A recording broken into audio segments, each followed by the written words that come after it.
laws will have to be imposed, and a world governing body will be created to enforce them. Welcome to Tinfoil Hat. We go deep, homeboy. Aaron, open your mind. Drink from the fountain of knowledge. There's lizard people everywhere. That's some interdimensional shit. Wake up, Aaron. This is only the beginning. Dude, you just blew my mind. Tinfoil hat. And welcome to another episode, Tinfoil Hat, where the revolution will be podcasted. Thank you guys so much for tuning in. You know who we are. You know what we're here to do. Join me as always is my man XG and the place to be. How are you, buddy? I'm doing great. How's your life changed since you've been on the greatest show ever of all time? I got nothing to do other than fucking do conspiracies. That research group, we got to give them a shout out. Yeah, man. shout out. Fuck. Shout out to the Ruins. The Ruins gets it. The Ruins are deep. There are no lies. There's only truth in the Ruins. And someday you might be allowed in the Ruins. But until that day, just know the Ruins is watching, constantly watching. So shout out to all the people at the Ruins. Guys, I can't thank you enough for all you guys coming out to all the live shows. I will be in Boston at Laughs Boston. I'll be there November 15th, 16th, and 17th. Come out and rock, and I'm bringing guns a-blazing, okay?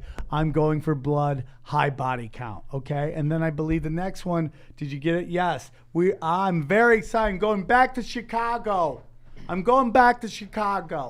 I'm bringing Eddie Bravo with me, and we're coming for the truth, and I'm going to be tired. And listen, if you're one of these Chicago politically correct comics, don't even come near the show. I don't want to hear about it. I got to be honest with you.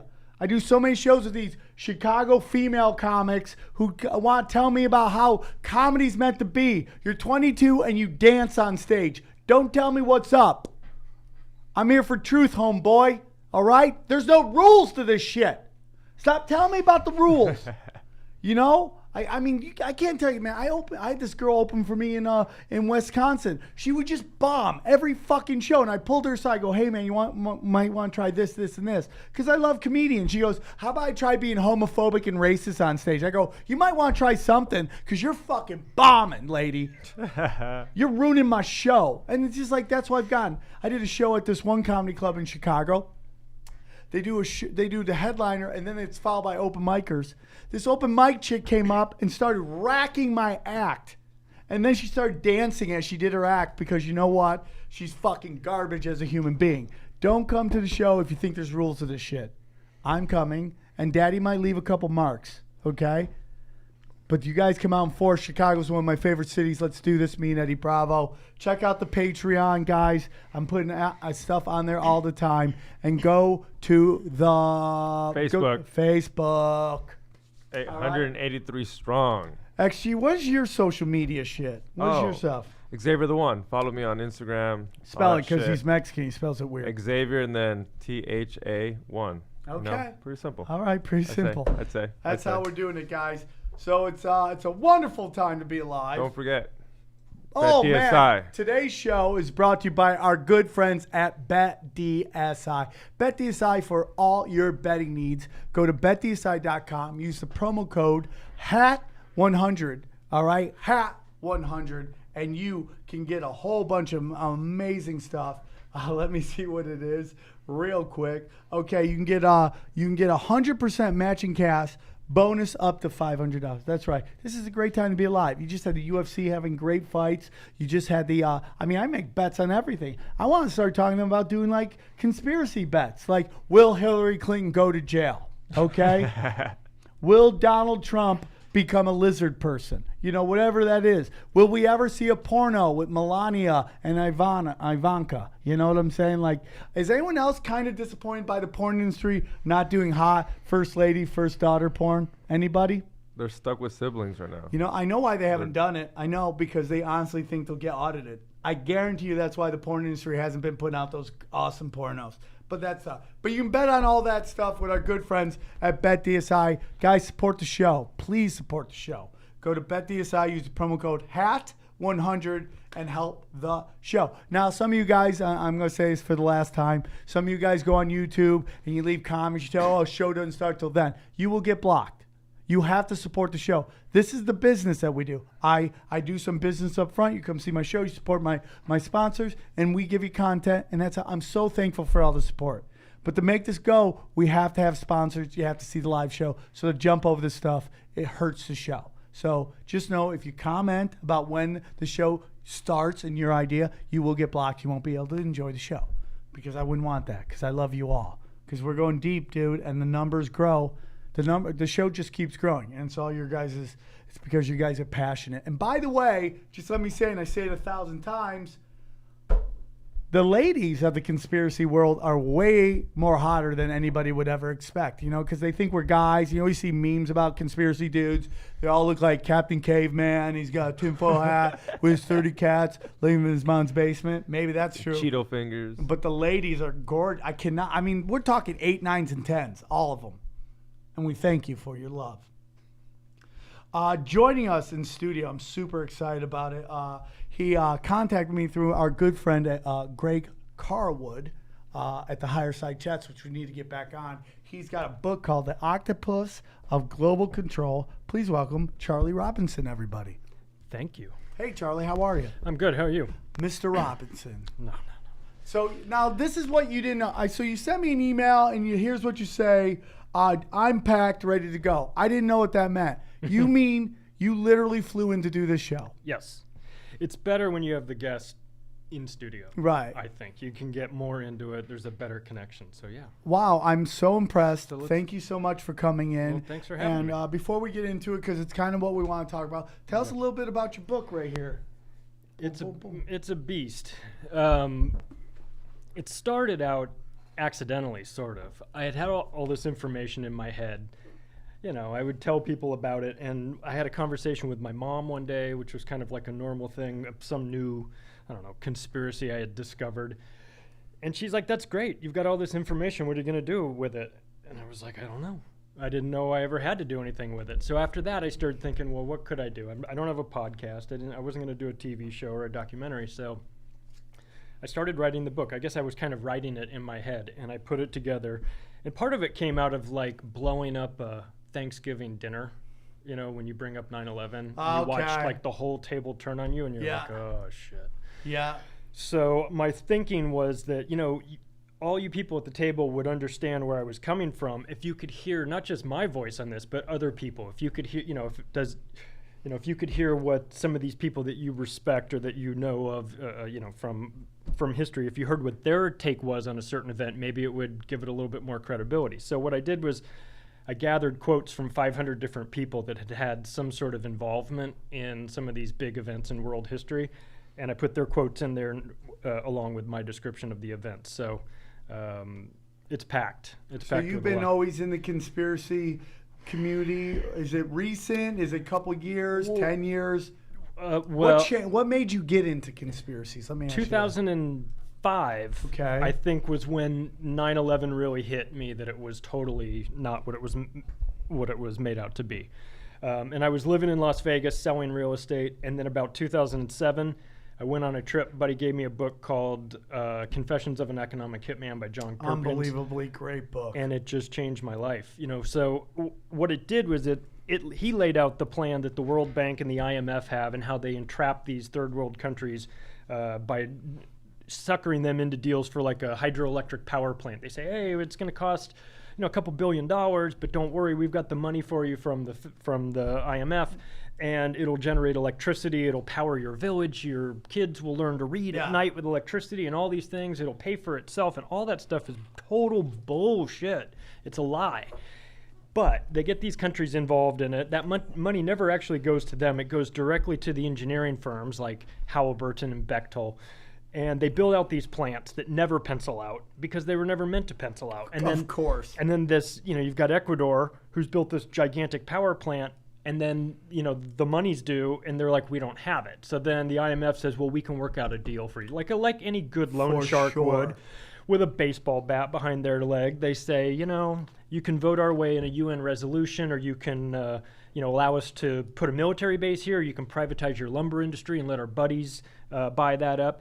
And so as I'm reading this from John Perkins, what I'm realizing is I'm living it in Las Vegas on a smaller scale with this inflation of the real estate market and this availability of credit to people that have no business buying a house. And this was in 2005. This was 2007 at this point. Okay, so this is right before the big burst. Right. I had been in it for a couple years up to that point, but now I'm reading his book, I'm understanding what the big play is, I'm seeing it on a smaller level, and I'm like, holy shit, and then everything blew up. And so at that point, and real quick before we get into it, that whole thing is orchestrated by Goldman Sachs, setting up a real estate portfolio in which they knew was going to fail. And and this is why when I sit with libertarians, and I listen, man, I'm libertarian on some shit and I'm socialist on other, and people go crazy when I say it. It's just the fucking truth. The world is gray to me. It's not black. No, it's not white. For sure. It is gray. And these moments of libertarianism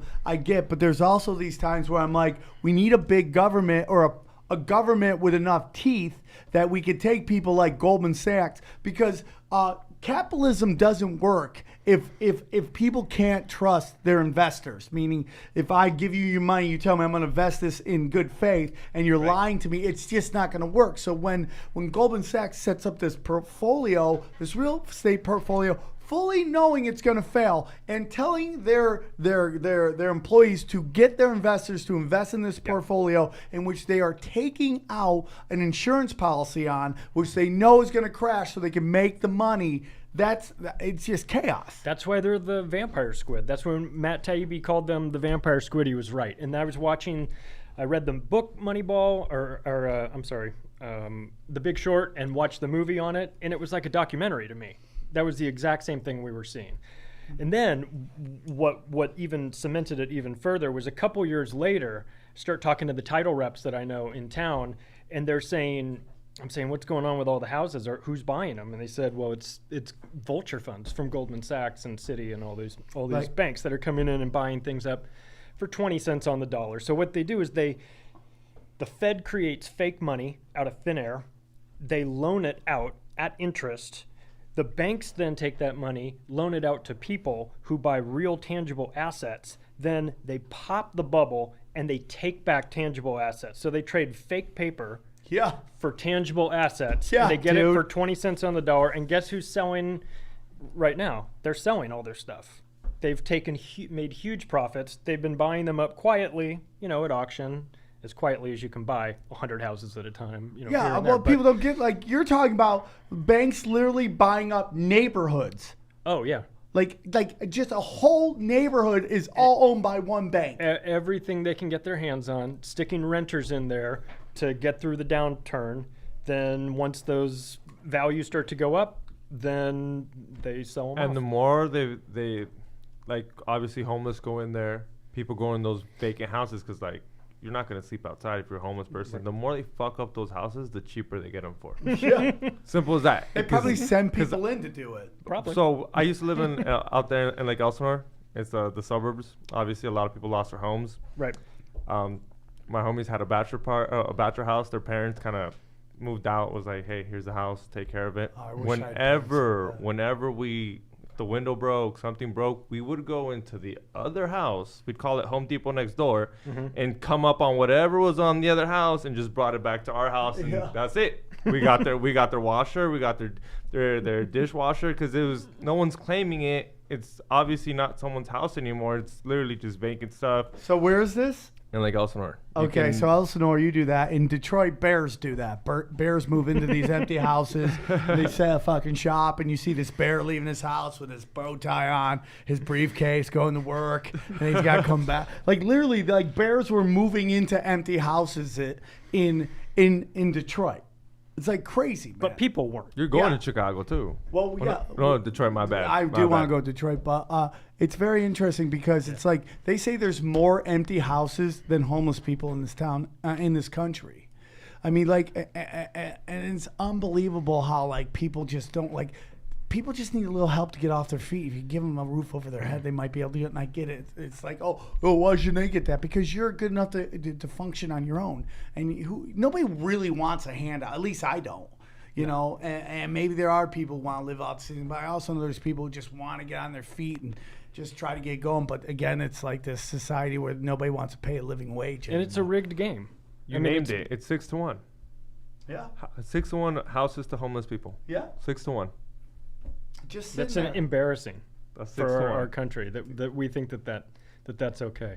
And of course, how many houses do the hedge funds have in the big banks like Goldman? Some of those houses could take in at least 30, 40 people. One of those houses. Party. My friend married a woman he met in Naples, and it turned out she was one of the richest families ever. And he said when he went to her house, he thought he was going into a hotel. That's how big the house was.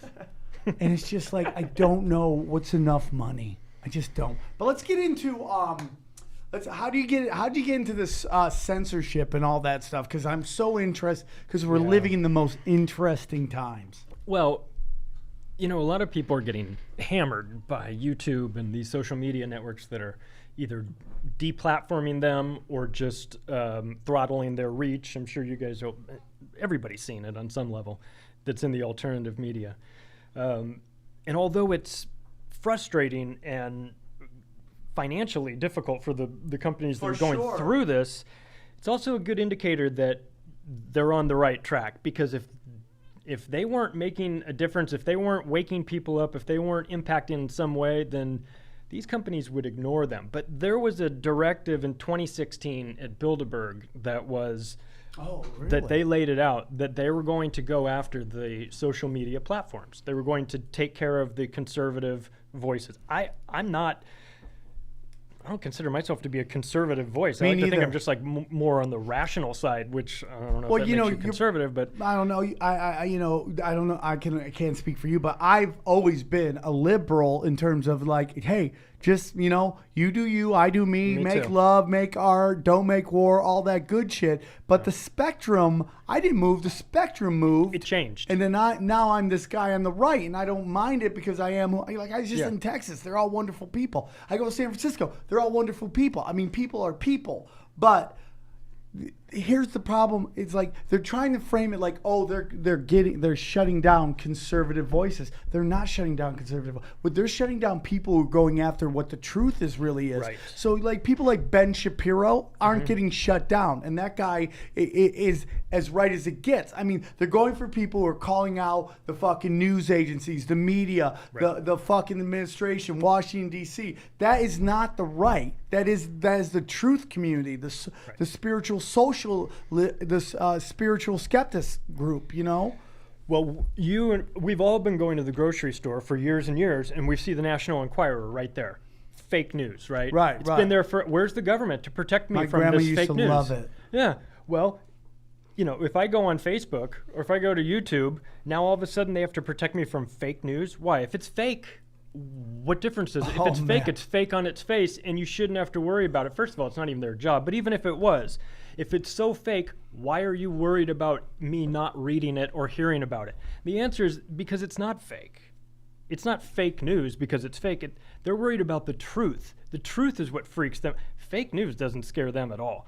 Elvis eating ding-dongs at a Walmart, they don't give a shit about that. Right. You can talk about that all day long. Right. It's when you start talking about the real stuff, then they say, you're a conspiracy theorist, and that's fake news. Well, if it's fake news, what only real news is from CNN? You know, that term that they invented years ago, a truther. Oh, you must be a truther. Yeah. I'm a fucking truther. Yeah. What are you, a liar? Yeah. I mean, what is this insanity? And the people who use these terms, because we're in Los Angeles right now, and they use these terms not realizing how dumb it makes them sound. And like in particular, I'm gonna call it the crybaby left. It's not liberals. It's not progressive. I call it the crybaby left. They use these buzzwords like, oh, what are you, a conspiracy theorist? I get in debates, people, oh, whatever, conspiracy theorist. Oh, why don't you go listen to Alex Jones? Or, oh, where'd you get that from, Fox News? I've never watched Fox News. I don't watch Fox News, just like I don't watch MSNBC. I don't watch any of that stuff, okay? So the only time I watch Fox News when some comedy political show's making fun of something stupid they said, Yeah. But I also know a broken clock's right twice a day. Right. And within this administration, I'd more likely believe what Fox News is saying about what's going on than MSNBC and this Russian collusion, this fake news shit, and all this stuff. Yes. Well, there's a reason why it's so fake on the left, and there is, and I say this as somebody who's not right or left, but just sort of more like an observer of it all. Media Matters is a group started and run by a guy named David Brock, and David Brock he put his plan into place, which was to use Twitter, Facebook, and YouTube and Google to deplatform any voices that were critical of his agenda. He's far left. He's Hillary Clinton's buddy, donor, boyfriend of James Alefantis, who is a scumbag. And he set it out, didn't even try to hide it. I've got the documentation showing his plan for what they're going to do. They laid out in their proposal. They mentioned to their investors, we already have Facebook and YouTube /Google/Alphabet on board with us. They've agreed to take part in this. Oh, okay. Well, that's interesting. That's something we might want to know, because what you're saying is that you've got the three biggest, you've got the major social media companies and Twitter, by the way, that have agreed to partner up with you to silence dissenting voices, and you're far left, so that means anything center and right will get silenced.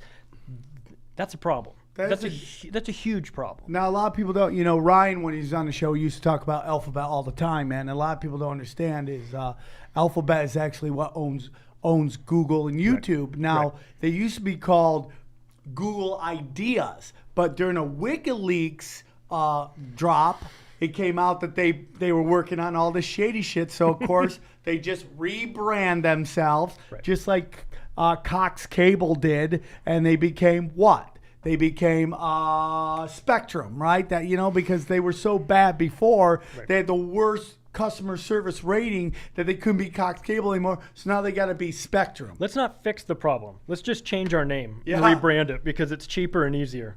I mean, look at basically I find interesting, and not to get off topic, but Bayer buys Monsanto's and they kill off the name. Yeah. But because of that whole thing, Bayer's whole stock now has dropped $800 million because they're going to get set up for all these fucking lawsuits. All right, $800 billion. But I want to get into the Smith-Mundt Act. You know what that is? Yeah. So the Smith-Mundt Modernization Act of 2012 was put in. It was horrible to begin with, but then it was stuffed inside that NDAA piece of shit. And what is the NDAA piece of shit? The act that prevents, it basically goes after it targets free speech pretty hard. But the Smith-Mundt Act originally said you cannot use propaganda within the United States against the American people. The Smith-Mundt Modernization Act said, yeah, you can. Now, people don't. I got interviewed because I was doing a gig and did the tinfoil hat in Philadelphia, and this guy interviewed me, and he's like, "I'm gonna come at you. Don't take it personal." I'm like, "That's fine." Right. And then everything I said, no, and I go, "Well, Obama legalized propaganda against his own people," and he goes, "No, he didn't." I go, "He 100% did." He goes, "Hold on, let me Google." He goes, "I'm wrong." I go, "If you're wrong about that, what else you wrong about?" But 100% legalized propaganda against Smith Modernization in 2012. And to put it in perspective, it wasn't like the Smith-Mundt Act was expiring and they needed to come up with something new. They didn't have to do anything, and it would have stayed in place as no propaganda. That means they actively set out to craft a law to change it, to allow for it. I mean, they could have done nothing, but what it means is that they said, we want propaganda. We're going to pass it. Well, we can't just put it up there and pass it, because if anyone reads this, there'll be riots. I mean, they're not going to stand for this. This is dog shit. So they stuffed it in the NDAA, and then it just passed along with everything else. So because that's how you do it when you've got something really controversial. You just stuff it in, put it in the government sausage lawmaking, and just pass it with everything else. But it's horrible. It allows for hundreds of hours of propaganda each week against the American people through television and radio. And, it's not long after that you started to get a rash of false flags. A rash of false flags and just not knowing what the truth is, man. Yeah. Let's go to this Parkland shooting, right, that happened. Sure. And now all of a sudden, this kid, David Hogg, everyone's tuning into him. And then this very slick looking picture comes out where everybody goes, oh, he was really going to school over here. And the truth community ran with it. And it turned out that wasn't real. That was so slickly done. I mean, it was so slick. Yeah. It looked so good. I wouldn't doubt if that was done by very shady people at very high places, trying to make the truth community look really, really bad. They'll do that from time to time. They'll throw a piece of meat in there, suck everybody in, and then blow it up. Yeah. And they'll say, you guys all fell for it. Therefore, everything that you've been talking about is discredited from here. Yeah, but there's 2 videos of David Hogg. One, these interviews with, I think, GMA and I forget who the other one was, but a legit 2 news interviews. One where he says, I was at home when the shooting happened. Yeah. I got on my bike and got there as fast as I could. The second one, he says he was in his environmental studies class and he heard the shooting and then he hid and then they went out and did something about it. All right, it doesn't make me a conspiracy theorist to point out that he gave 2 different versions of the events. Why aren't we talking about that?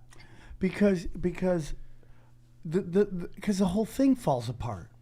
Right. And then it starts looking dumber and dumber. And the people who are there to tell you that this is bullshit are so deep on the payroll. Yeah. Like, they're never going to be like, if Rachel Maddow's got fired, where would she ever make $8 million a year reading a teleprompter? Unless she could throw a curveball, she will never make $8 million anywhere else. So even if she grows a conscience overnight and decides she's had enough of this and she's just going to step away, there'll be 100 people to replace her.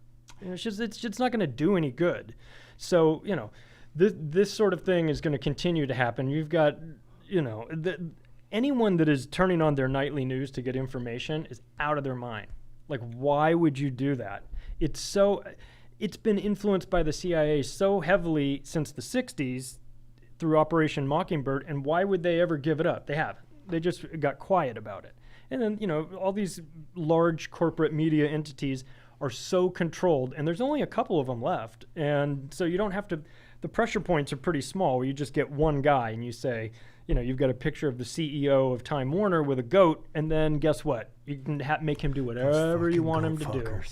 Listen, and you don't buy up all the media to not control the media. No. Right? And when you got Sinclair Media and everyone's like, because it was a right version, everyone's like, look at these stupid, look what the right's trying to do. Look at it. And that's just on local news, man. What's so funny is they didn't realize how ridiculous they looked, that they did a 200 station wide mandatory press, whatever you want to call it. I don't know what the industry term is for it, where they read, this story, that they're all saying the same, they're reading the same lines, but they're talking about fake news. Nobody got the idea that, hey, maybe this is the epitome of fake news, that we're all reading the same speech. There's something I put in the book, and there's a video that I have on my Facebook page that shows the Prime Minister of Canada and the Prime Minister of Australia in 2003 in the lead up to the Iraq War.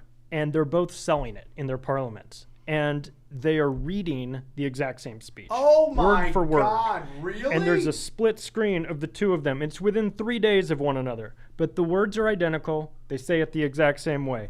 So if you don't think that the politicians are being controlled by somebody above them, watch that, and then it should make sense. They're puppets. They're not the ones in charge. There are people behind them that don't want you to know who they are. Who I know, and that might sound sort of, oh, that's very convenient that it's mysterious people that don't want you to know who they are. But that's how it is. It's not in their best interest to be well known. You know, the Rothschilds and Rockefellers don't want a ton of publicity for stuff like that. And they only want the foundation stuff where they're out saving the world and doing the good things. They're pulling the strings on all these people. And then, you know what? There's a whole theory that, like, they say Jeff Bezos is the most richest man in the world. That's who they want you to know, Not who the even richest guy. close. You know, so then you had the Rothschilds, which there's an argument that they're just the boogeyman for like black nobility who goes deep, deep, deep our old banking families way back into Roman time. I mean, like, and then you start thinking about, okay, who are the people that fucking, like the story of Jesus, whether you believe in it or not, who basically got him killed? Bankers charging interest. Look at the reserve. What's the problem with Federal Reserve? Interest. What's wrong with the WBO, the IMF? Interest. I mean, it all goes back. And they don't want you. Dude, I know of black nobility. I couldn't even tell you any of their names. They're these fucking old families. And they just use Russia kicked the Rothschilds out. The Rothschild banks out Russia. But Russia is still part of the Bank of International Settlements, which is the bank that runs all the centralized banks.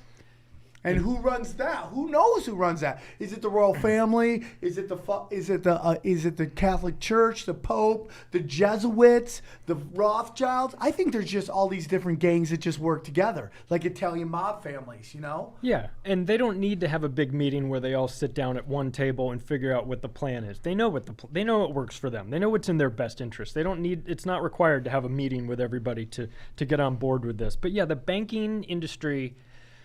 You know, I lay out the 8 tentacles of this global octopus, but the most dangerous one, and I mean the military is one of them, but the most dangerous one is the banking. And it's not even close. It's not even close. Because they do it in a way that makes it look, that disguises how evil they really are. And people don't understand the game of central banking. They don't teach it in class for a good reason, because they don't want you to know about it. It's not because they just overlooked it and it was just something that they didn't have time for. It's intentional. They got your classroom desks in a row because it was set up by the Rockefeller Foundation that wants you for their industrialized purposes. That's why when the bell rings, you get up and go to your next class, or when the bell rings, school starts, or when the bell we're rings. not there no more. There's no factory. There's no more factories anymore. Big problem. So we have a problem now. We have an industrial school system without industrial industry. Yeah. So now we're just turning out a bunch of people that are unqualified for everything. So then, like Sam says, that's what's making us. That's what the pills are for. Yeah. To dumb us down, since we ain't got just nothing to do. Just to numb do. the pain. Just to dumb. Because what are you gonna do? You have to make a stink. If you're not working, you gotta think. That's actually a pretty good analysis of it, because there has been an intentional dumbing down of society. Crystal meth is time travel, dude. It's basically these people smoke meth and waste a week of their life because they have nothing going on. There's nothing. Not everybody. Like, we are blessed. You are blessed to be able to write this book. Okay, you're blessed. This is a great book. I'm excited to read it. You're blessed.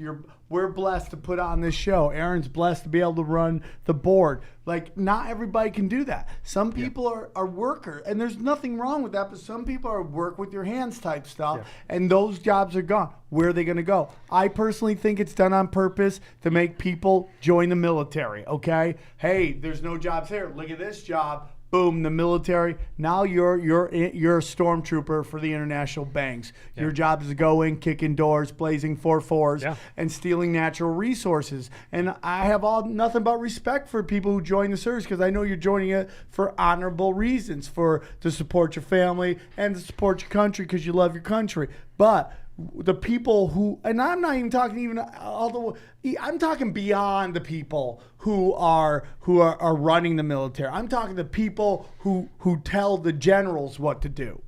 And those are the international bankers. Yeah. There's that Rothschild quote from their mother that said, if my sons did not war, there would be no war. Right? Can you believe that? I can, actually, because it's so evil, and it's a psychosis, you know? I mean, I don't know what it's like to have $1 billion but want 10 billion more, or $1 trillion if you're the Rockefeller. But there's something inside them that is so insane. Hold on, did you guys die too? Yeah. Mm-hmm. Hey, everything died. Nothing died. It's fine. We just kicked the cable. You're good. I didn't kick cable, but so we're recording? Yeah, we're good. Okay. I also think if we want to get into some of the pedogate, Pizzagate stuff, I think that these kids, born to these powerful families, are put through the same regiments that their parents were, and it's like mental trauma to create psychopaths. So when they get into these jobs, it is kill, win at all costs, all that stuff. I mean, there's video after video of our power elite children talking about the hell that they were put through by their parents, by their relatives, by people around them in this power elite area in which they are perfectly fine to be part of this weird fucking sex trafficking group. Did you see the interview with Ronald Bernard, the banker, the Dutch banker? Yes. Is he still alive, by the way? He's still alive, yeah. There's reports that he was dead, but it was somebody else, I guess. Yeah, that was a fascinating interview because you got the feeling that he's not one of these guys that grew up in it, but he got into a high level of banking where they took him to, they had him at these parties and he was required to do something that he was not comfortable doing, and he didn't do it, and then had a breakdown, and then basically he had to get out of there. But to hear his stories, and if people aren't familiar with Ronald Bernard, find an interview where he talks about what they were required to do. I mean, it sounds crazy for sane people like us to think about this. We look at it and we say, well, there's no way you would do this. But if you've grown up in that family and you're out of your mind and you come from a family of psychopaths, your upbringing would be very different from everybody else. They would be grooming you to take over these positions. And one of the things that would make you great at running these organizations would be a lack of empathy and to be psychotic. So they put you through the trauma-based mind control. All those things are real well documented. CIA had been involved in it for, years and years. So, they scramble your brain early on, break you up into hundreds of personalities, put you back together the way they want you, and have you a functional psychopath out in the world without a care, for anybody else's safety or well-being. And then then on top of that, then you have the financial resources to go out there and do whatever it is you want to do to further that agenda. And that just becomes a normal life for those people. I mean, if you take a look at like Jeff Bezos, there's a very famous interview with him, I think in the 80s or the 90s. If they ask like, what is your goal or your dream? And he goes, my goal or dream is to have my employees live in fear of me, to wake up every morning and just scared of me and what I will do to, I mean, like, I could never do that. Mission accomplished. Imagine if I just said, man, I just want XG to come here and just cower. Every time I walk in, not make eye contact with me, and just know if he looks up the wrong thing, it's going to be hell. I would never want to live in that world. Well, you're not a crazy person. I know. Despite what the fans might think. Well, even within the level of, when you hear these people like Ellen or Steve, who's the black bald guy, Steve Harvey, and how much of fucking douchebags they are. Yeah. It's just like this level of just cutthroat where it's like, this is show business. I prefer the show. There's some people in business and they're real business, hard business. Yeah. And it's like psychopath shit. Well, I mean, there's been those stories about the comedy industry. Oh, for sure. About the roast that Richard Pryor was doing, where he was busting up, talking about guys sucking each other's dicks and stuff like that. I mean, and everyone's kind of laughing on the inside because they know he's not joking. He said some crazy shit about Gene Wilder. I was like, oh, dude, I don't know if I can look at Gene Wilder the same way that way. About what they say about Richard Pryor is crazy too, though. Yeah. That he's see. Well, dude, I don't want. I have my theories about people who get really big in comedy, how they lose their skulls because we're meant to be the funny guys, and then we never get to hang out with not me. I haven't blown up that much, but it's a theory. I want to get back to censorship though. Yeah. I want to talk about Europe. Europe is very they're trying to pass shit left and right. Like they basically tried to pass a bill, or they're still gonna do it, which could destroy the internet as we know it. Which is basically like this insane copyright rule, where if you memes, they could destroy memes by if you even use a picture of something else, you can get sued. If you put this, do you know anything about this? I know what you're talking about. Okay. Yeah, and it's coming our way. I mean, by design, for sure. Yeah, they want to, we have the Creative Commons in the United States where we can post, if you can use somebody else's work as long as you're adding to it and you're not trying to necessarily profit from it. But in the EU, they're getting rid of that and they're switching it out so that everything, that if you put something out there that's not your work, something as simple as like, hey, this was a video from a TV show last night. Let's talk about how crazy it is or how cool it is, or what, even if it's, if you're complimenting it, you can't do it. So in the EU. like reviewing a rap music, some people do that. I've seen it where you review something not review that's copyright.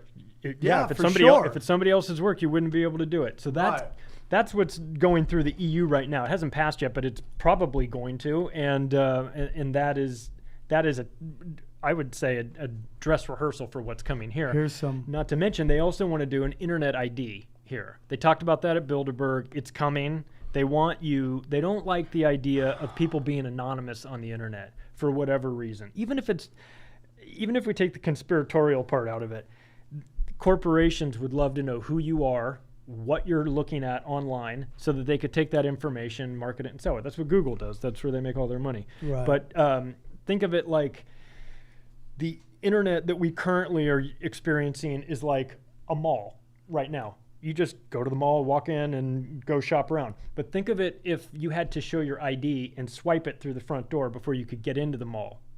That's where it's going. That's where the internet is headed, where they want to know who you are.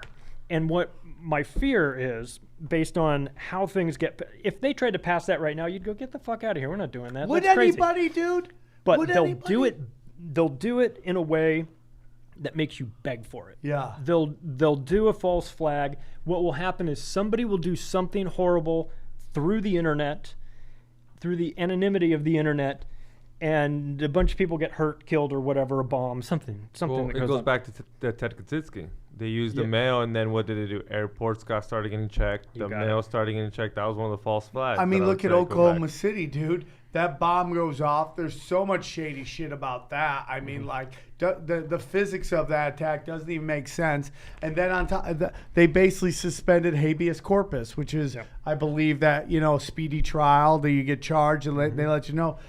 It didn't have anything, because they painted it as this guy Timothy McVeigh is going to sit in jail for 18 years and these people have died. These families need justice. And it had nothing to do with that. And another reason they hate Bill Clinton, another reason that he's on my power, like, dude, he's either 1, 2, or 3 in my power rankings of worst presidents of all time. Woodrow Wilson, George Bush II, and Bill Clinton are my top 3. Now, senior George Bush, he's in there too. But I mean, in terms of actual passing of laws and doing stuff like that, there is an argument that Bill Clinton is the worst to ever do it. From just like the omnibus crime bill was horrible, and what was the worst part about it was that he got elected by the black community. He went on Arsenio Hall, put the sunglasses on, grabbed the saxophone. They thought he was the coolest motherfucker they'd ever seen. And then he screwed them more than anybody else did.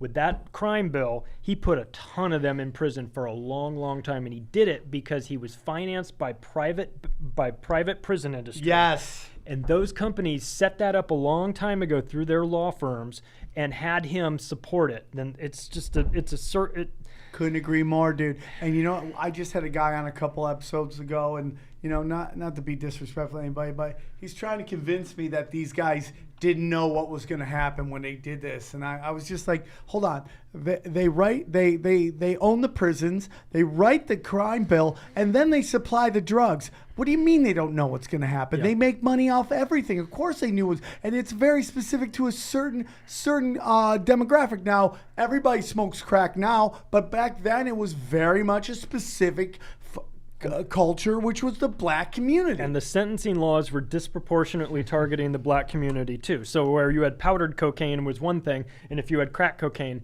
they threw the book at you. Yeah, because the guy who made the crime bill loved cocaine. Right. Yes, he did. Loved coke. He had coke in the White House. If anybody knew about cocaine, it was him. He was a connoisseur of it. But yeah, the private prison industry was not accidental. You think about it like this: if you own a gym and you have a certain group of yearly members that you can count on, you can then go to a bank, get a loan. You say, I want to open another gym. This is how many members I have. I think I can get that many members at another gym 5 miles away. Will you finance it? Well, what if you're a private prison industry and you say, we have this many prisoners and we've got them for 25, we're guaranteed these people are going to be occupants for 25 years. Right. Will you loan us money based on that? Yeah. So then they just multiplied from there because you had a constant source of new prisoners that weren't going anywhere, that should have been out, after 3 years, if they even should have been arrested in the first place, but they should have been out after a couple years. But they're getting in there and either they're getting locked into these ridiculous sentences or they're behind bars fighting for their lives and then they catch a charge for stabbing some guy because the guy was raping them. Yeah, you know what I mean? yeah. And then it's like, well, shit, you shouldn't have been in there in the first place, but Yeah. now you're doing life. Well, that's Jay-Z. As much as I don't like Jay-Z, I love his music. I don't like what he represents. But you look at that doc he did on that guy who got arrested for, I think, stealing a book bag or something, went to Rikers, and he was just catching charges in there when he should never even have been there anyways. Yeah. It was just, he didn't even do the crime. They got in there and he couldn't get out for 2 years. And shish kebab ends up killing himself. Yeah. And it's right along the lines of Making of a Murderer. I mean, Making of a Murderer is such obviously about this, that they don't want to pay out what this guy's going to get if they say that they fucked up and they fucked his trial. Yeah, for sure. That's true. They're gonna keep that guy away from the free world as long as they can. If he really wants to get out, he should be like, I will not sue you. I will sign something right now that says I will not sue you if I get out. I mean, how bad does he want to get out? I mean, before you exhaust your final fucking plea, just say, if you let me out, I won't sue you. I guarantee he gets out a lot fucking quicker. That's a sad story. That's a scary Fucked story up, too. especially for the nephew. I think Yeah. the nephew's the most fucked up. Yeah. That kid's not okay in the head. He's, No, but that's how it goes. I mean, you look at the statistics and you see how many people plea out. It's like 96% or Dude. something like that. If you don't have a lawyer, you're They fucked. charge you with 10 different things. None of them would realistically stick. And then they say, well, listen, you're looking at 30 years. Why don't we plea you down to like 6? And you're like, 6 sounds better than 30, but you really shouldn't be getting, you shouldn't be in there for anything. But this is by design. It's Yeah. not accidental. It's not, society has taken a bad turn and, oh, well, we just have, we have a culture of they've criminalized things that shouldn't be criminal. I totally agree. You know what's on- criminalized now? Bloggers. There's 35 journalists and bloggers that were detained in Egypt. Oh, well, Egypt, yeah. I mean, like, dude, look at, that's a great transition to this. The Arab Spring and about how, like, basically Google, Twitter, and all these things basically forced this, created this uprising Right. against this regime there, which good or bad. It's like, I mean, you want to talk about Russians interfering with our political like establishment. That was just creating this chaos over there. We act as if, how dare somebody want to tamper with our elections, which, by the way, I don't think the Russians were tampering in our Dude, when you elections actually any more than look- any other country was. Dude, half of those ads came out after the election. Most of them were in states where she wasn't going to win anyways. They came out after the election in Republican states. She was never going to win those. It was the worst coordinated thing in the world. The worst part of that whole thing is Facebook throws this ad out going, listen, Facebook started out as puppy dogs and food pictures, and it was fun. And then it got the fake news and hacking. You're like, no, dude, your stocks were dying and you sold our data. You are partly owned by the Russian government. They own like fucking 10% or 20% of Facebook. You were started by the CIA. The whole thing is a bullshit fuck.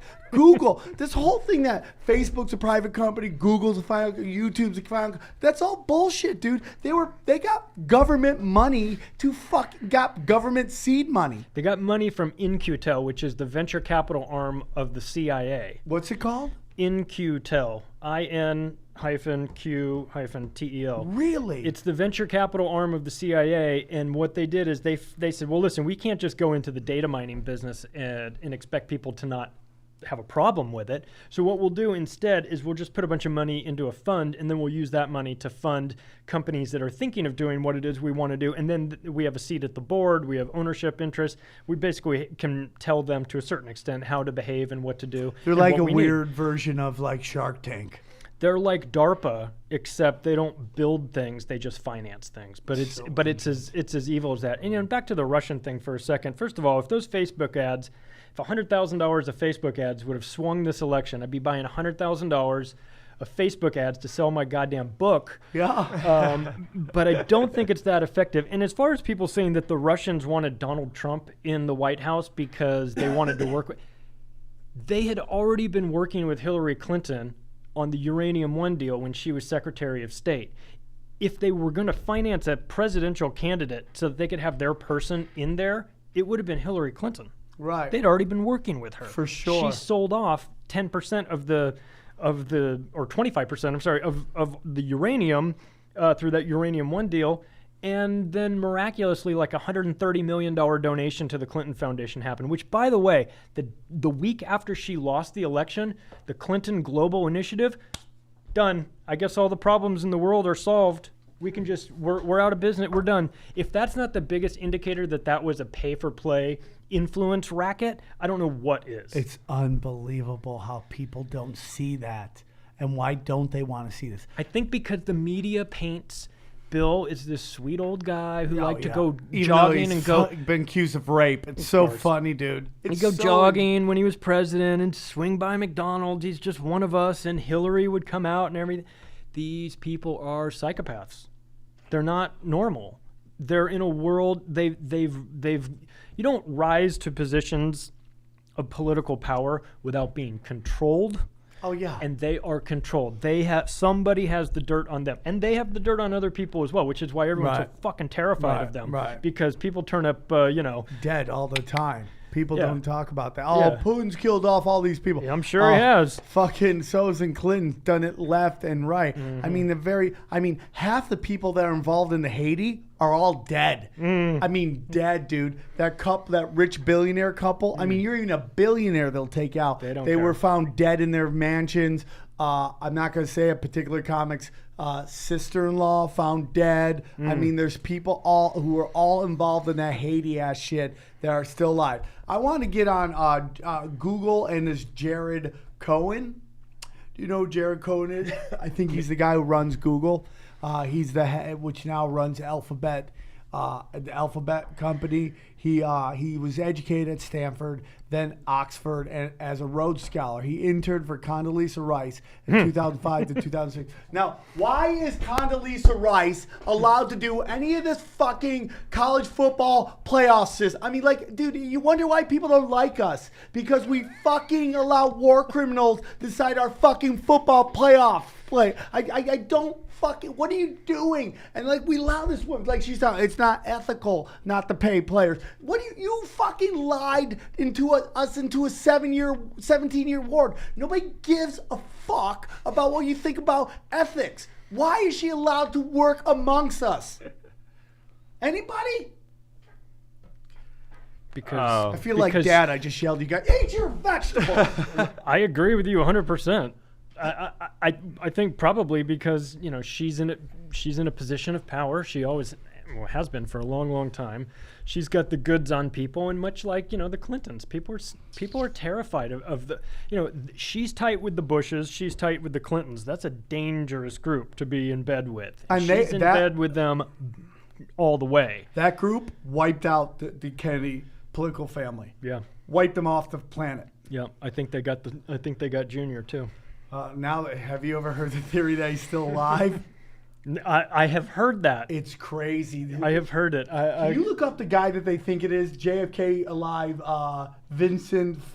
Look him up. It's crazy. I want to get this into is just what I need. I'll be up Jared till 4 Cohen. o'clock in the morning. Dude, I didn't want to believe this. it, and I started looking. Dude, I can't wait to hear this guy. Aaron Stott. Dude, it's crazy. JFK Jr. Still alive. Anyways, so this guy, Jared Cohen, he worked for Condoleezza Rice. He became the youngest member of the policy planning ever at the State Department from 2006 to 2010 under Rice and Clinton, one of the few members that kept on by Clinton. Left the State Department in 2010 to become a senior fellow at the Council on Foreign Relations less than a week. Okay. Well, first of all, you've got Eric Schmidt, former CEO of Google, who was real tight in the Clinton Foundation, multi-billionaire, financed a lot of people, spread his money around. But, he he resigned at an interesting time when a bunch of CEOs resigned about the same time as all these indictments started, these alleged sealed indictments happened. Recently. Right. Like 300, 350, 400 CEOs. Nobody talks about it. They all just got quiet and left really good, high-paying jobs all at the same time. Now he's got, tens of billions of dollars. So this is the guy that they think it is, JFK Jr. Now those are actually two different dudes if you really look at them. That looks like Yoko Ono. I think it's like there's him, okay? And then there's the guy that they like. He comes around when he really wants to be. You could look into it. Everybody, we'll do a whole episode on him. That's him right there. Go down. He's at now. You think that's crazy, right? Like, oh, it's funny. His wife. There's someone in the audience that looks just like his wife that supposedly died. She right has there. a huge. You Look see at right that. there. Look at that. Right at her. down there. Look at the way. And you look up pictures of his wife. She smiled just like that. And they're always together, dude. It's crazy as shit. Great. This is just what I need. Anyway, so I want to get into this. So real yeah, quick. if you're running the Council on Foreign, or if you're involved in the Council on Foreign Relations, then you're up to no good. Yeah. That is the group. If you wanted to narrow it down as to a group that is working against the interest of the American people or the people of the world in general, the Council on Foreign Relations would be the group. It is a who's who of powerful, not necessarily political, lots of media people, lots of CEOs of companies, or if they're not CEOs, they're at least somewhere influential. It might be the head of media or public relations for a certain large group. Definitely all of the five major media groups are involved there. Military industrial complex. They're all. It's like a boardroom table with crazy, powerful people that are out for, that are trying to put in place the one world government, in which everyone kind of rolls their eyes and goes, "Give me a break." The New World Order stuff. I'm here to tell you, it's real. It's not a fake thing. There's two videos that come from the Council on Foreign Affairs Relations. One of them is in which a guy is talking about how to get into a war with Iran, and he talks about false flags and how they've used false flags. I put that quote in my book, and I called him, I think I called him a gigantic asshole, which is what he deserves. He is explaining the game about how to start a war with Iran. Yeah. And he, this is how wars start. They're not, the media paints the United States as this unwilling participant that gets dragged in against their will to these wars, and they come in under humanitarian grounds, and they're just gonna help out, and that is such bullshit. It's not even close to how they always set it up so that the United States gets involved in these events through covert means. And that's what that guy was talking about. He was talking about sinking an Iranian sub. He was talking about sinking other subs and just saying, hey, we just pin it last time. We'll pin it on them. We'll just pin. But that's how wars start, and that's one of the things I talked about in the book. Where I talk about how the Gulf of Tonkin, the non-event, kicked off Vietnam. And if you had friends, family members, Uncle Steve, who got shot in Vietnam or lost all his buddies. My uncle didn't come back the same. Yeah, come back scrambled. They come back, and by the time they get there, they're just fighting for themselves. They're fighting for their buddies. They're fighting to go home and see their mother. They It's just want to get the fuck out of there. They just want to get the fuck out of there. But the reason why they're there, they've been sold. It's because we have to stop this spread of communism. And it's all fake. And then the rules of engagement that they had would basically set it they up handcuffed them too, so that they were put in a bad spot. The whole thing was bad, and that's how our Iraq war started in Afghanistan. And guess what? That's how it'll start with Iran or Venezuela or whoever has oil and gives us a hard time and or decides that they want to sell their oil in something other than the U.S. dollar. They will get demonized first. They'll have their economy ransacked through sanctions, and then they will get invaded. And that's what's going to be happening in Venezuela. I don't have a problem with Venezuela. Do you? No, they won't do anything. But guess what? It's going to start. They'll start demonizing them because they've got somebody in there that doesn't want to work with us. They'll either kill that guy and put a guy in there that they like, which is what we've already done in Iran back in the late 70s, or they'll just flat out destroy their economy and then invade them. The second video is a man who's part of their Council on Foreign Relations, and he's the former editor at Time magazine, and he literally talks about how much he loves propaganda. Yeah, I've heard that too. The first guy's name is Patrick Clausen, by I'll the way. fight that dude. You I'll should. fucking fight that guy. Yeah. Well, but even even the head of CNN talks about how he likes propaganda too. It talks about how it's good for ratings. It's just unbelievable, dude. And it's just like, and we go back to, I don't know what I was thinking, but I want to get into real quick in ratings. So we had this this guy, this reporter, Saudi reporter, assassinated, right?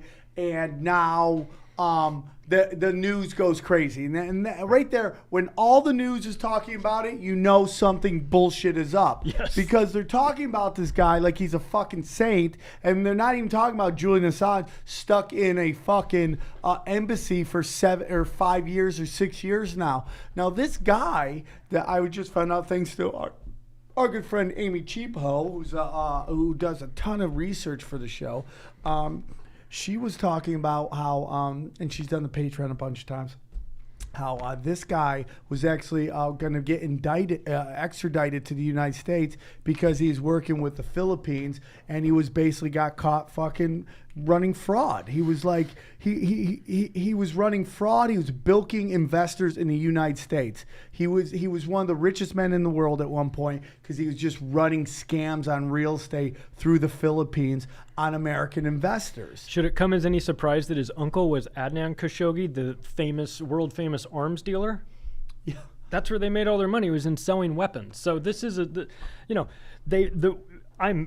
100% in agreement with you that when the media in a coerted, orchestrated effort all agree on one thing, then you know it's bullshit. And they went after him, and they talked about how terrible it was that Saudi Arabia did that to him, as if that was the worst thing Saudi Arabia did that week. They've been bombing the shit out of Yemen. We're gonna look at Yemen in the way we look at the Armenian genocide, the Holocaust, and that's gonna be up there. I mean, dude, you're looking at 13 million people that could be dead because we supply arms to people, and the reason because you know what? I mean, the truth is like the fucking Yemen, they stand with Iran, they stand with the Palestinians, and there's a bunch of people over there in the Middle East that don't fucking like that, and they are fucking dropping bombs. Now, there is actually a video in which people have told me that military people watched that bomb that is basically them doing a tactical nuke.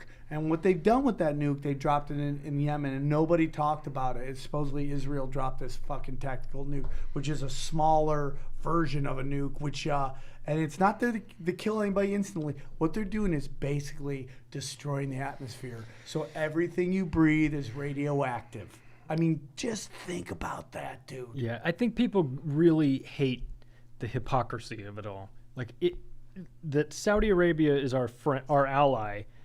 And even though they funded 9/11, even though they were heavily involved in things like that, and the genocide against Yemen, we just selectively turn our back to things like that. Well, we don't want to, Saudi Arabia, yeah, but we have Israel, arms sales. We have to, that, as yeah. if arms sale, like, oh, okay, so we have to sell more weapons to them. So okay, yeah, they get a pass on this because we need to sell $100 billion worth of arms to them. It's embarrassing as an American that we have a government that is so corrupt like this, and I feel like it should change and it could change, but we need to spread the awareness of how these things happen. We can't talk, and we can't allow that anymore. When Pat Robinson on the 500 Club or whatever it's called, is the 700 Club? It's like, 700. listen, I know it's not good, but we do an arms deal with them, and it's like, why is this quote unquote religious man talking about a arms deal? Like, why the fuck? And that is Project Monarch, dude. That is Mockingbird, excuse me. Project Mockingbird right there, dude. I did a whole chapter about Pat Robertson in the book. His ass beat. He is out of his fucking mind. Yeah. He talked about how the Haitians had generations of bad luck because they signed a deal with the devil, and he goes to the camera, true story. Pat, it's not just because you say it's a true story doesn't make it a true story. He's so crazy. The But book people you are- read, he thinks is a true story. well, right, exactly, exactly. Well, that's the thing about Pat. All you have to do is know one book. Yeah. Yeah. You know, it's the barrier to entry is real low. No You believe conscience, that, you'll believe no everything. soul. You need to know one book, and you're good. And people are still lining up to give this guy money I year can't after year. I stand can't him. believe it. I think that, like, you know, if you're Pat Robertson or you're one of these Creflo Dollar or one of these guys that's like, you know, the Lord wants me to get a G6, and you're like, you know, you ask for it. That's fine. But if you're the people financing and giving him the money to get this jet, which by the way he got, then that's on you. Like Yeah. this is an embarrassment. I know you need to people check like yourself. sign their homes over to these people, You got to give your 10% of your earning. That's and everyone gets mad at 10%. like Scientology because they come out and say you got to do that. At least they're upfront about it. Yeah, it's unbelievable. So I want to get back into the censorship stuff. Yeah. Google, Facebook, YouTube. Google and Facebook, same thing. Twitter. I noticed all this stuff started going really crazy when net neutrality got. Is that just coincidence, or do you think that because as soon as net neutrality got rid of, all of a sudden everybody was like censor, censor, censor. So, It's starting with, you know, it's the first they came for Alex Jones and I did nothing, and then because I was not a trade unionist, then they came for the Jews, and you know, it's first they came for Alex Jones and then they come for tinfoil hat, you know, because that day's coming. Oh, it's coming. eventually if you Enjoy this while it's still legal. this broadcast is definitely going to get you deplatformed, but Yes. but I'll wear that like a badge. But you know, this isn't going to get any better. Right now, the plans that they have as far as the internet ID, things like that, these social media platforms that are in conjunction, and by the way, their stock prices have gone up considerably since then. You would think that people would get together and say, you know, let's just pull ourselves out of this. Let's not participate in this anymore. And I'm hypocritical in that I still have a Facebook page for my goddamn book that I will promote as I'm talking about As a businessman, as I'm talking about how everybody's Facebook on is Facebook. how I'm talking about how Facebook is doing this to people. and it's Advertising my reprehensible. show. You think it's Yeah. going to end up coming like a public utility? It should. You it think that's what's should. gonna and happen? I That don't means know. the government's got to control it, though. I'm not a fan of that either.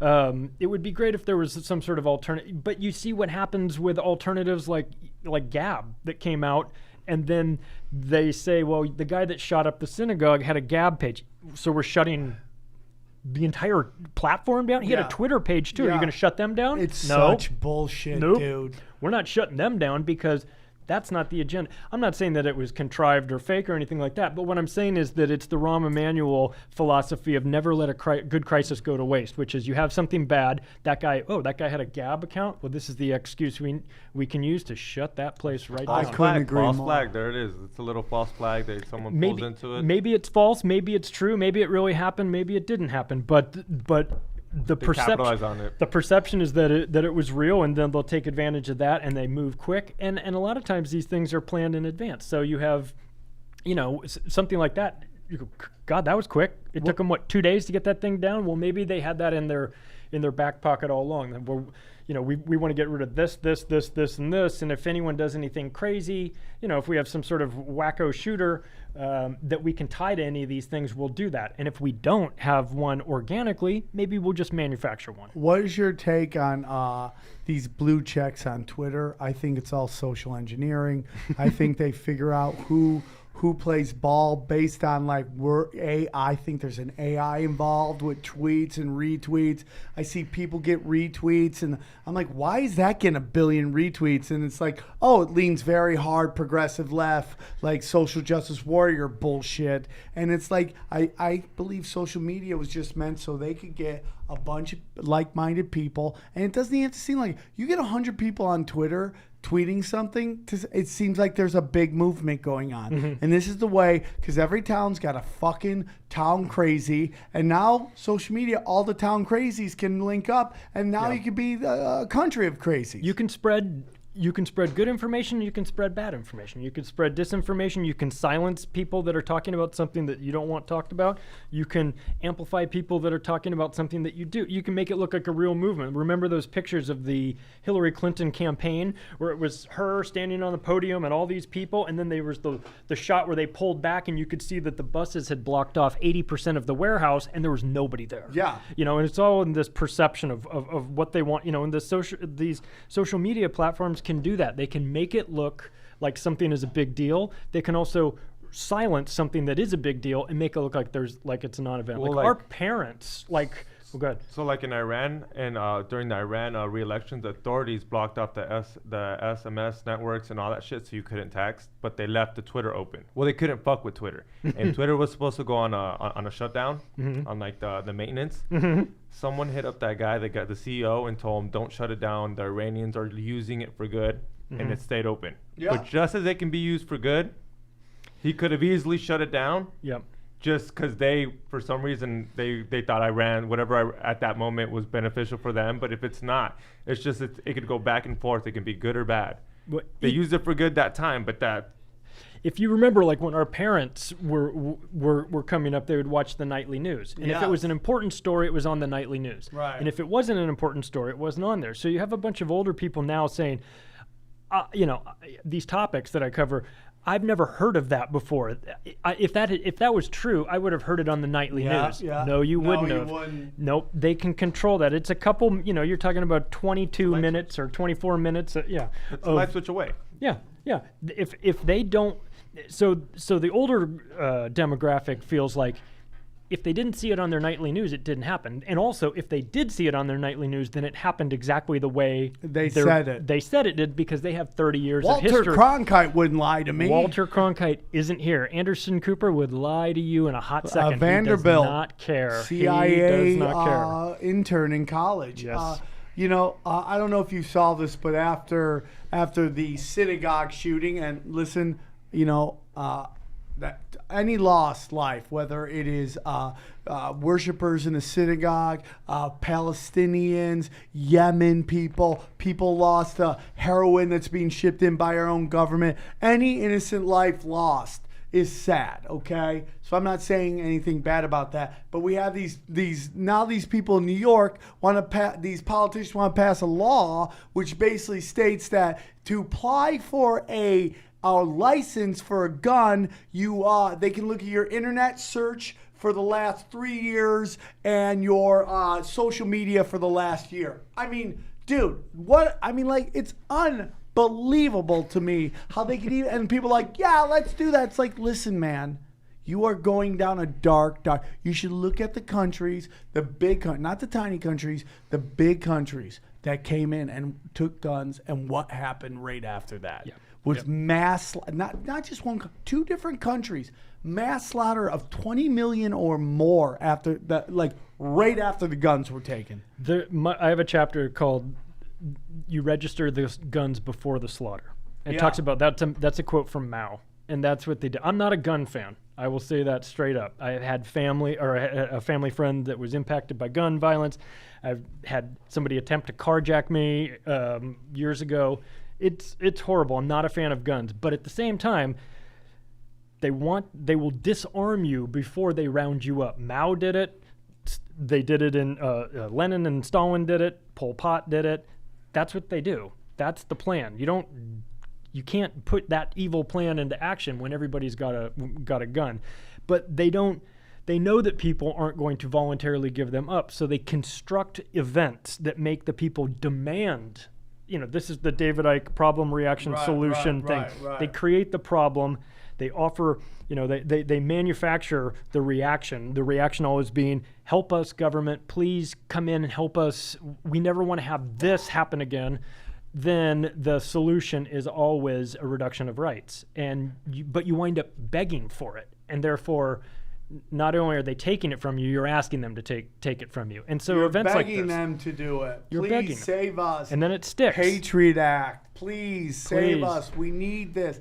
I have nothing to hide. You know what? They had the CIA or the FBI or the CIA sent letters to Martin Luther King telling him to kill himself. What that guy had died because he got like to get a little strange on? I mean, like, dude, it doesn't take anything. The problem with your computer and people going through your computer is it doesn't seem like a big deal. Like if they went and knocked on your house door and just like we're going through your shit, you people's heads would flip. Right. But it doesn't because I can go through your computer. And they can archive that and use it at a future date. You might not be doing anything wrong now, and you might be in compliance. But if, God forbid, you go cross the line and do something they don't like, then they'll go back and look in your history and manufacture something, or everybody does something wrong. You know, there'll be some sort of evidence of a breaking a law or whatever. An example of you being, a racist prick to your buddy sending funny emails back and forth.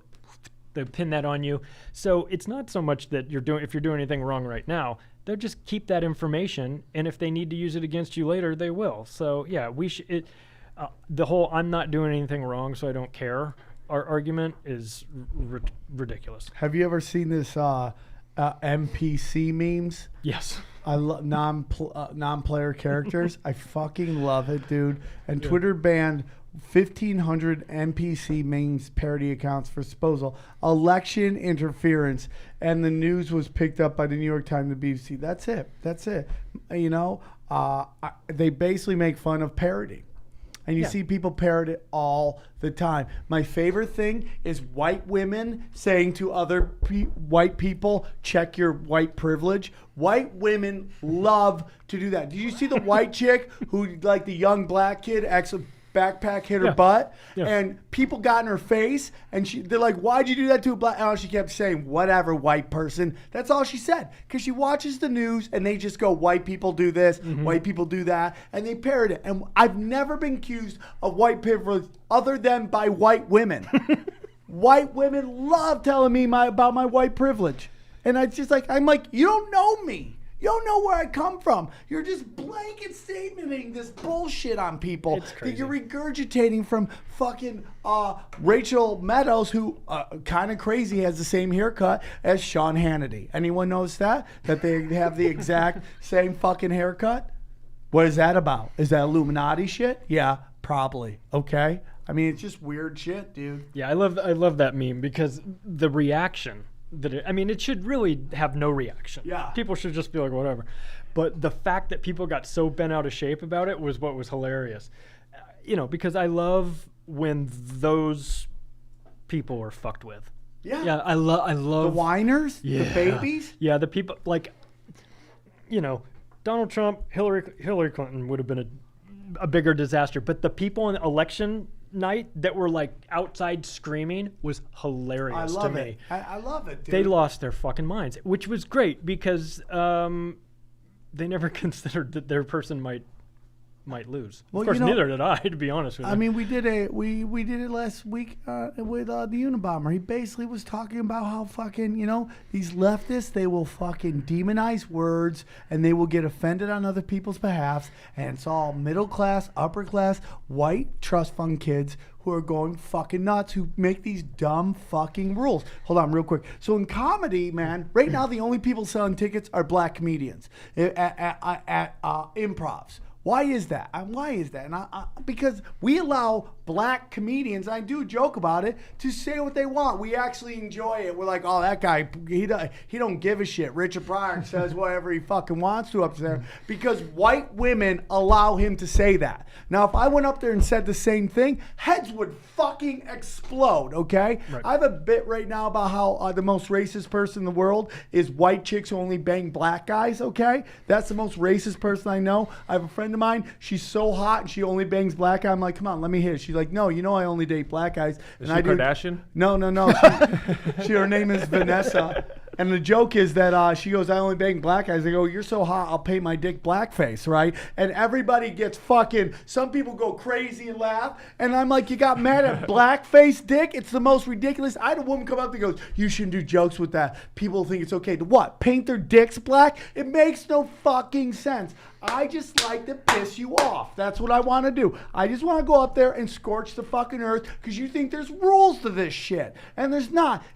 I go to myself, could someone else say this? Would they let a gay comic say this? Would they let a black comic say it? Would they let a Hispanic comic? If the answer is yes, I'm going to fucking say it.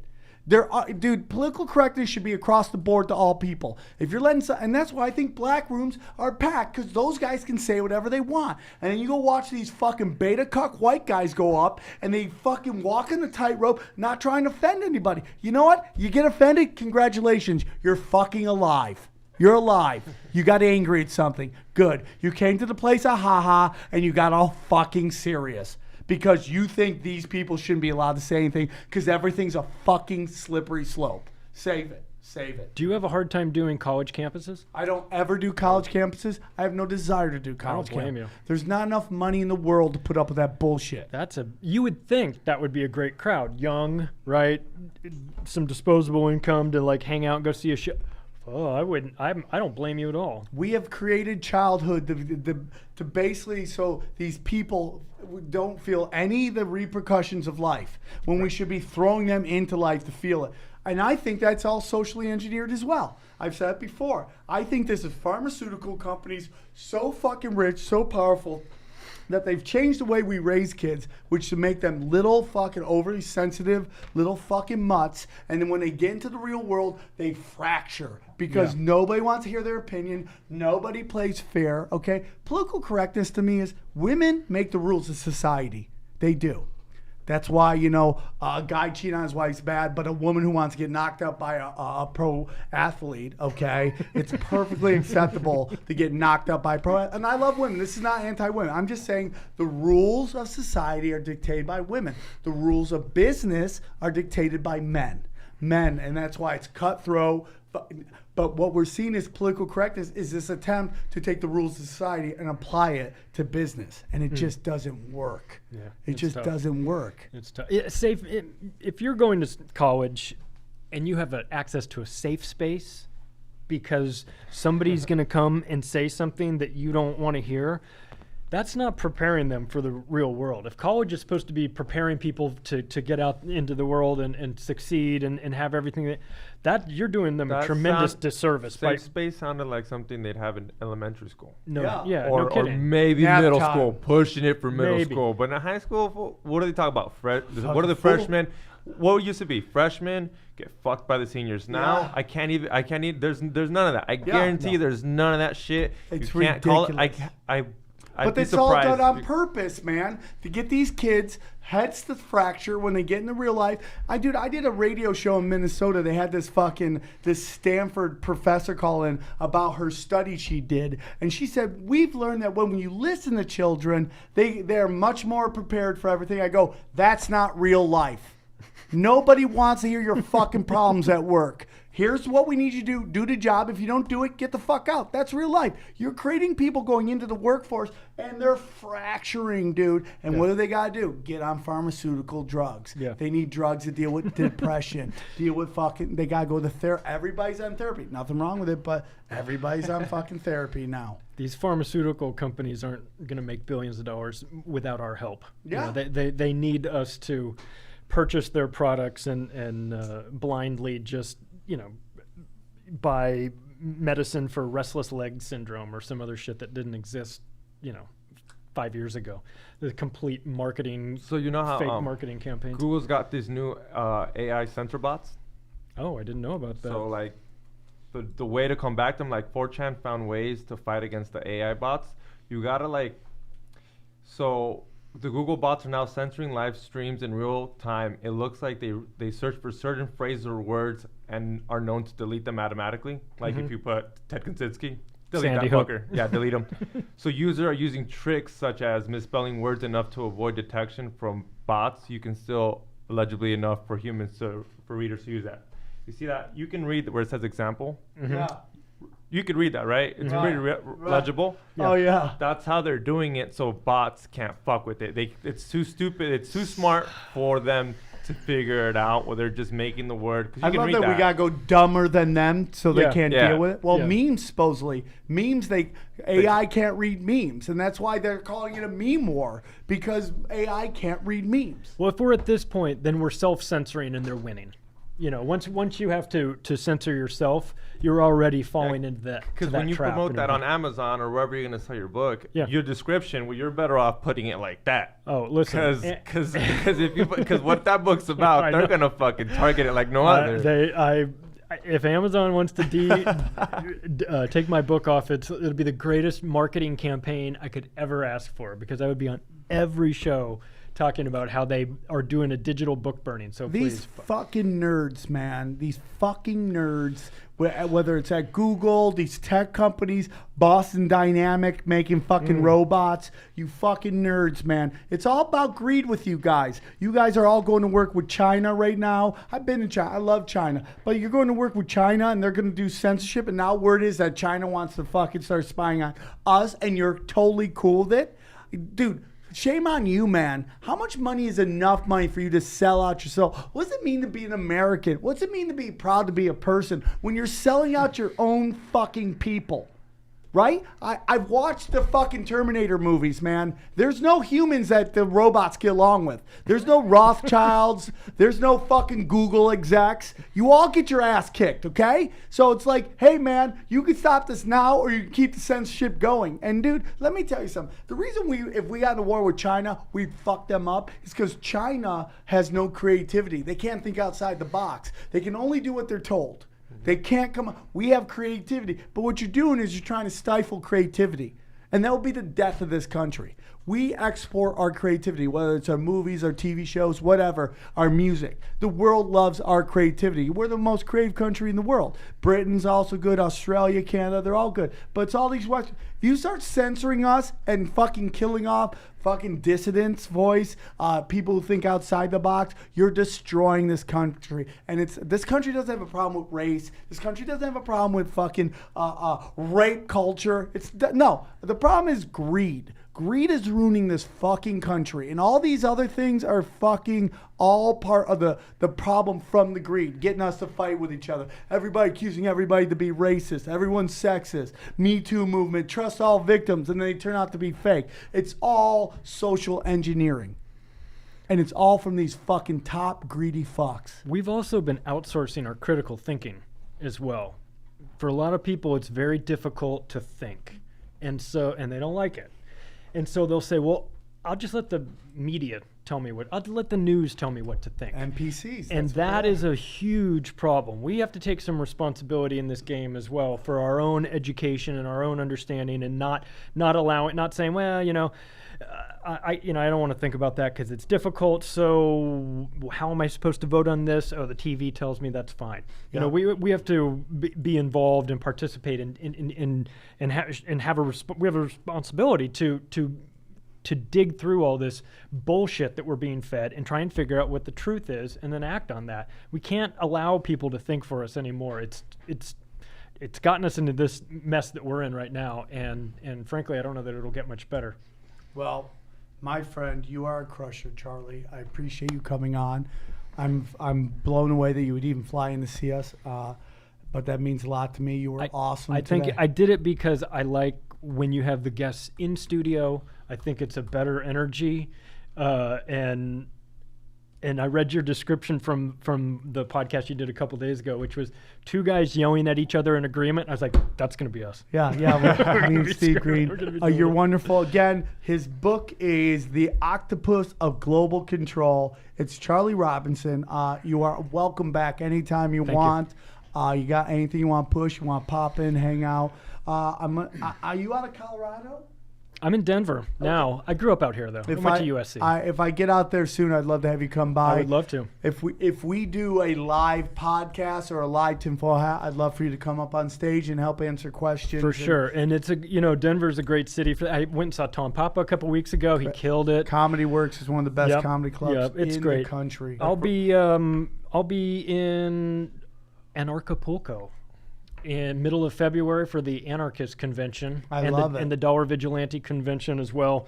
What is the Dollar Vigilante Convention? Jeff Berwick, who is the Dollar Vigilante, has a great seminar. I'll be speaking there about real estate, which is what I'm also kind of my day job, so to speak. And then I'll be staying for a couple days for Anarchapulco, which is cryptocurrency, anarchists. There'll be Ron Paul will be there speaking. David Icke. Are you a crypto guy? I'm really not. I'm going to learn a little bit about it. I'm interested in it. I don't know too much, but this is a good spot for it. So I'll be speaking there. And then Jeff Berwick wrote a book that I have helped out on, and it will be launching. It's the perfect spot. It's a perfect spot. Mexicans love conspiracies. Mexicans do. Acapulco's gonna sell out. You got it, man. There's gonna be 3,000 people there. A lot of Bitcoin, millionaires and everything. So it'll be a party for sure. Okay, Aaron, thoughts on today's subject: internet censorship, global controls. We were kind of all over the place. No, we weren't, dude. I knew exactly where we were going. At one point, you were standing up yelling. Yes, because it's called passion, dude. It's passion. I'm really hungry. Okay, that's it. That's the sign. We won, guys. We won 2 shows in a row. Aaron's, we're getting to you. We're in your head, Aaron. I got real estate in your head. I'm fucking living there rent free. I'm there. You're in it. Dude, you're a G. Thank you, Charlie, for coming on. XG, you're a G. Guys, thank you so much. Shout out to the Ruins. Without the Ruins, none of this is possible. The info is all true. You got to go to the Ruins. Only truth comes out of the Ruins, and those who seek truth are part of the Ruins. And we'll talk to you guys soon. Take care.